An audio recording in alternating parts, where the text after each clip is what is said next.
সত্যি অনেস্টলি বলতেছি, কোনো রকম চালাকি না, কোনো সরকারের উপদেষ্টা হিসাবে না, এখন সাধারণ মানুষ হিসেবে মনে হয় আওয়ামী লীগের নেতৃবৃন্দে জিজ্ঞেস করা উচিত, আপনি আপনার বৃহত্তর পরিবারকে নিয়ে কাউকে না জানিয়ে যেভাবে পালিয়ে গেলেন, আর আমাদের যে প্রতিনিয়ত উস্কান এই বিক্ষোভ করার জন্য, উস্কানিমূলক কাজ করার জন্য, সন্ত্রাসমূলক কাজ করার জন্য, এই ব্যাপারে আপনার নিজের ব্যাখ্যা কী? কারণ আমার দেশে যদি আমি কাউকে না পাই, আমি রেড অ্যালার্ট জারি করতে পারি।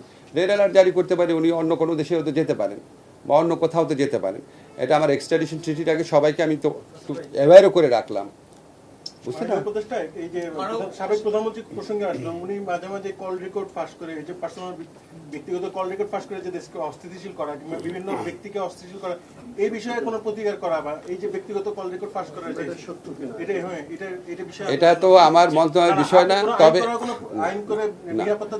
না না না, আমার কথা হচ্ছে এগুলো যদি সত্যি ওনার কনভারসেশন হয়ে ওঠে, এগুলি আপনার দেশকে অস্থিতিশীল করা, তারপর হচ্ছে ষড়যন্ত্র করা, মানুষকে প্ররোচিত করা, মানুষকে উত্তেজিত করা এবং বিভ্রান্ত করার উদ্দেশ্যে করা হয়। আমি এর আগেও বলেছি যে সত্যি অনেস্টলি বলতেছি, কোনো রকম চালাকি না, কোনো সরকারের উপদেষ্টা হিসাবে না, এখন সাধারণ মানুষ হিসেবে মনে হয় আওয়ামী লীগের নেতৃবৃন্দে জিজ্ঞেস করা উচিত, আপনি আপনার বৃহত্তর পরিবারকে নিয়ে কাউকে না জানিয়ে যেভাবে পালিয়ে গেলেন, আর আমাদের যে প্রতিনিয়ত উস্কান এই বিক্ষোভ করার জন্য, উস্কানিমূলক কাজ করার জন্য, সন্ত্রাসমূলক কাজ করার জন্য, এই ব্যাপারে আপনার নিজের ব্যাখ্যা কী?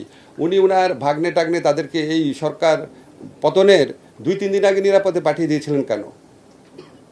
উনি আগে ওনার যারা নেতাকর্মী আছে তাদের উচিত ওনার পার্সোনাল জবাবদিহিতা চাওয়া। আজকে আওয়ামী লীগের নেতাকর্মীদের মধ্যে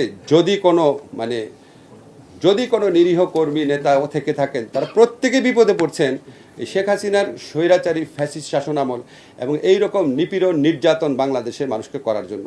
তাদের উচিত শেখ হাসিনার সাথে টেলিফোন কনভারসেশন হলে অন্তত একজন যেন একটু প্রশ্নটা করে যে আপনি আমাদের কাউকে না জানায় এভাবে পালিয়ে গেলেন কেন আমাদের বিপদের মধ্যে ছেলে।